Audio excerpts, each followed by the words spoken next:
നിയമസഭാ തെരഞ്ഞെടുപ്പ് അടുത്തതോടുകൂടി നിരന്തരം പറഞ്ഞുകൊണ്ടേയിരിക്കേണ്ട ഒരു വലിയ ഇഷ്യൂ കേരളത്തിൻ്റെ സാമൂഹിക രാഷ്ട്രീയ അന്തരീക്ഷത്തിൽ സജീവമാണ്. അത് കേരളത്തിലെ മുസ്ലിം സമുദായത്തിലെ ബഹുഭൂരിപക്ഷം ഇടതുപക്ഷ ജനാധിപത്യ മുന്നണി സർക്കാരിനും CPIM-നും മുഖ്യമന്ത്രി പിണറായി വിജയനും എതിരാണ് എന്ന മർമ്മരം അന്തരീക്ഷത്തിൽ സജീവമാക്കാൻ ആഞ്ഞുപിടിച്ച് കൊണ്ടുപിടിച്ച് തീവ്രമായി കൊട്ടേഷൻ എടുത്ത് ചെയ്യുന്ന ഒരു സംഘം, രാഷ്ട്രീയമായും അരാഷ്ട്രീയമായും ലക്ഷ്യങ്ങളുള്ള സംഘം പ്രവർത്തിക്കുന്നു എന്നുള്ളതാണ്.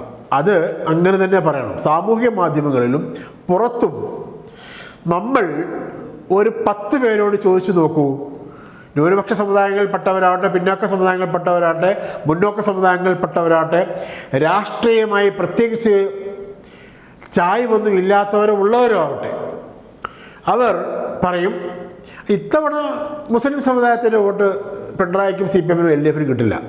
എന്തുകൊണ്ടാണ്? അത് പിന്നെ അങ്ങനെയാണ്, അത് പിന്നെ അങ്ങനെയാണ്, എന്തുകൊണ്ടാണ് എന്ന് വ്യക്തമായി 1, 2, 3 വിശദീകരിക്കാൻ കഴിയാത്ത ഒരു തീരുമാനം, ഉപസംഹാരം അവർ അങ്ങ് പറയുകയാണ്. അത് എവിടെ നിന്ന് വരുന്നു എന്നുള്ളതാണ് കൃത്യമായി അന്വേഷിക്കേണ്ടത്. അതായത് കുടുംബ വാട്സാപ്പ് ഗ്രൂപ്പുകൾ, കമ്മ്യൂണിറ്റി ഗ്രൂപ്പുകൾ, അല്ലാതെ ചില രാഷ്ട്രീയ പാർട്ടികൾ, മുസ്ലിം ലീഗ്, ജമാഅത്ത് ഇസ്ലാമി അടക്കമുള്ള ചില പാർട്ടികളുടെയും സംഘടനകളുടെയും അവയുടെ അനുബന്ധ സംഘടനകളുടെയും ഗ്രൂപ്പുകൾ, ഇതിലൊക്കെ വാട്സാപ്പ് യൂണിവേഴ്സിറ്റി പ്രബന്ധങ്ങളായി രൂപപ്പെട്ട് പുറത്തേക്ക് വരുന്ന ഒരു മെറ്റീരിയലാണ് ഇത്. അതിൻ്റെ സിംഗിൾ ലൈനാണ് ഞാൻ പറഞ്ഞത്. ഇടതുപക്ഷ ജനാധിപത്യ മുന്നണി സർക്കാരിനും CPM-നും പിണറായി വിജയനും ഈ ഇലക്ഷനിൽ, അസംബ്ലി ഇലക്ഷനിൽ മുസ്ലിങ്ങളുടെ പിന്തുണ കിട്ടില്ല എന്ന ഒരു മർമ്മരം സജീവമാക്കാനുള്ള ശ്രമം. ഇങ്ങനെ കിട്ടില്ല എന്ന മർമ്മരമാണ് ഈ സിംഗിൾ ലൈൻ ക്യാമ്പയിനാണ് സജീവമായിരിക്കുന്നത്. നമ്മൾ ആദ്യം പറഞ്ഞതുപോലെ എന്തുകൊണ്ടാണ് എന്നൊരു ചോദ്യം തിരിച്ചു ചോദിക്കുമ്പോൾ അതങ്ങനെയാണ് എന്ന് പറയുന്നതിനപ്പുറത്ത് കൃത്യമായി എന്തുകൊണ്ട് എന്ന് വിശദീകരിക്കാൻ ഈ പറയുന്നവർക്ക് കഴിയുന്നേയില്ല. കേട്ടറിവ് വെച്ച് ഇങ്ങനെ പ്രചരിക്കുകയാണ്. അത് ആരുടെ ക്യാമ്പയിനാണ്, ആരുടെ രീതിയാണ് എന്ന് ചിന്തിക്കണം. ആരുടെ രീതിയാണ്? ഒരു നുണയെ പറഞ്ഞ് സത്യമാക്കി മാറ്റുന്ന ഗീബൽസിയൻ രീതി കേരളത്തിലും ഇന്ത്യയിലും സ്വീകരിച്ചിരിക്കുന്നത് സംഘപരിവാറാണ് എന്ന് ആർക്കും അറിയാം. അവരുടെ രാഷ്ട്രീയ, താത്വിക, പ്രായോഗിക രീതികൾ അറിയാവുന്ന ആർക്കും, മാധ്യമ വിദ്യാർത്ഥികൾക്കും രാഷ്ട്രീയ പ്രവർത്തകർക്കും വിദ്യാർത്ഥികൾക്കും പ്രത്യേകിച്ചും അറിയാം. അപ്പോൾ ആരാണ് ഈ ക്യാമ്പയിൻ്റെ പിന്നിൽ യഥാർത്ഥത്തിലുള്ളത്? ആരാണ് ഈ ക്യാമ്പയിൻ്റെ യഥാർത്ഥ ഗുണഭോക്താക്കൾ? ആ ക്യാമ്പയിൻ ഏറ്റെടുത്ത് പ്രചരിപ്പിക്കുന്നത് ആരാണ്? അതിൻ്റെ ഉന്നം യഥാർത്ഥത്തിൽ എന്താണ്? ഈ 4 കാര്യങ്ങളാണ് നമ്മൾ പരിശോധിക്കേണ്ടത്. ഇതിൻ്റെ യഥാർത്ഥത്തിലുള്ള പുറകിൽ പ്രവർത്തിക്കുന്നത് സംഘപരിവാറിൻ്റെ ബുദ്ധികേന്ദ്രങ്ങളാണ് എന്ന് മനസ്സിലാക്കാൻ അധികമൊന്നും ചിന്തിക്കുന്നവർക്ക് പുറകോട്ട് പോകണ്ട. ചിന്തിക്കണമെന്ന് മാത്രമേ ഉള്ളൂ. ഒറ്റ കേൾവിക്ക് അങ്ങനെയാണല്ലേ എന്ന് വിചാരിക്കുന്നവർക്ക് അതിൽ നിന്ന് കൃത്യമായ ദൃഷ്ടാന്തം ഉണ്ടാവില്ല. പക്ഷേ ചിന്തിക്കുന്നവർക്ക് ദൃഷ്ടാന്തമുണ്ടാവും, ഉത്തരവുണ്ടാവും. എന്താണ്? രാജ്യത്തെ ഒരേ ഒരു ഇടതുപക്ഷ സർക്കാരാണ് CPM-PB അംഗം പിണറായി വിജയൻ നേതൃത്വത്തിൽ കേരളത്തിലുള്ളത്. ആണല്ലോ. ഇടതുപക്ഷമാണ്. ആ ഇടതുപക്ഷത്തിന് നേതൃത്വം നൽകുന്ന CPIM ആണ് രാജ്യത്ത് വർഗീയതയ്ക്കും ഫാസിസത്തിനുമെതിരായ ആശയപരമായ പോരാട്ടത്തിന് നേതൃത്വം നൽകുന്നത്.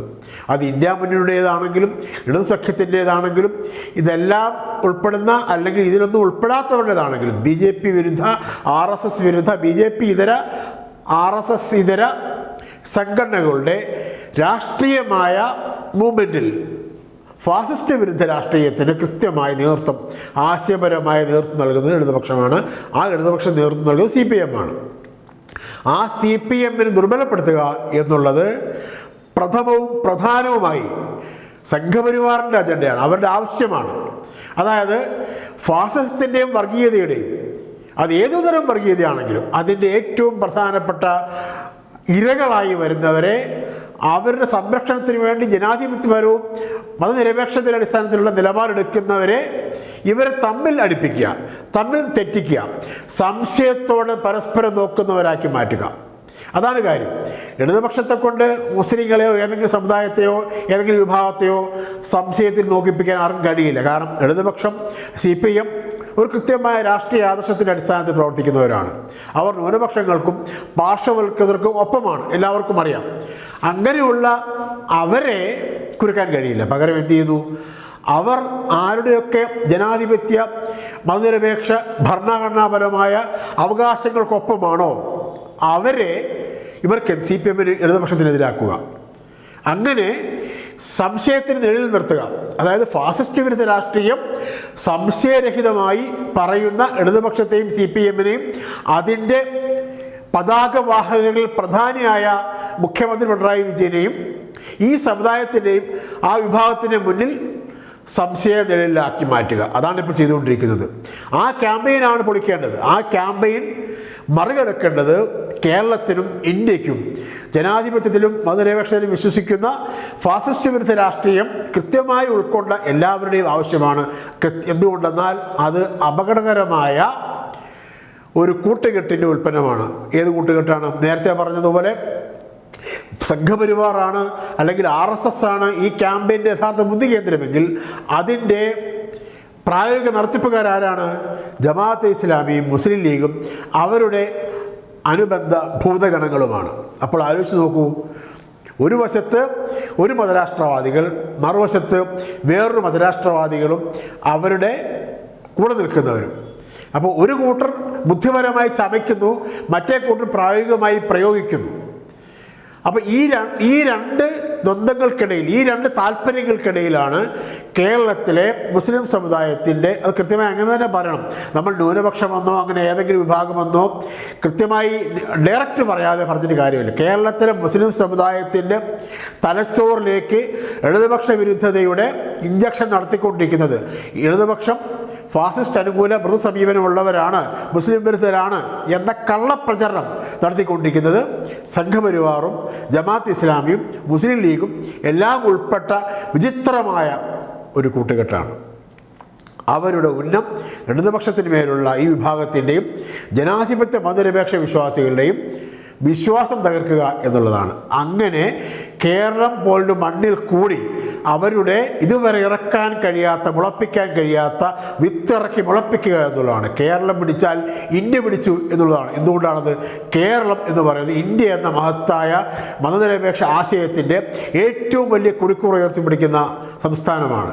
കേരളമാണ് ലോകത്തിന് മുന്നിൽ ഇന്ത്യയുടെ എല്ലാ തരത്തിലുള്ള മതനിരപേക്ഷ നവോത്ഥാന പാരമ്പര്യങ്ങളുടെയും കഴിഞ്ഞ 70 വർഷത്തോളമായുള്ള മുന്നണി പോരാളികൾ പ്രധാനി.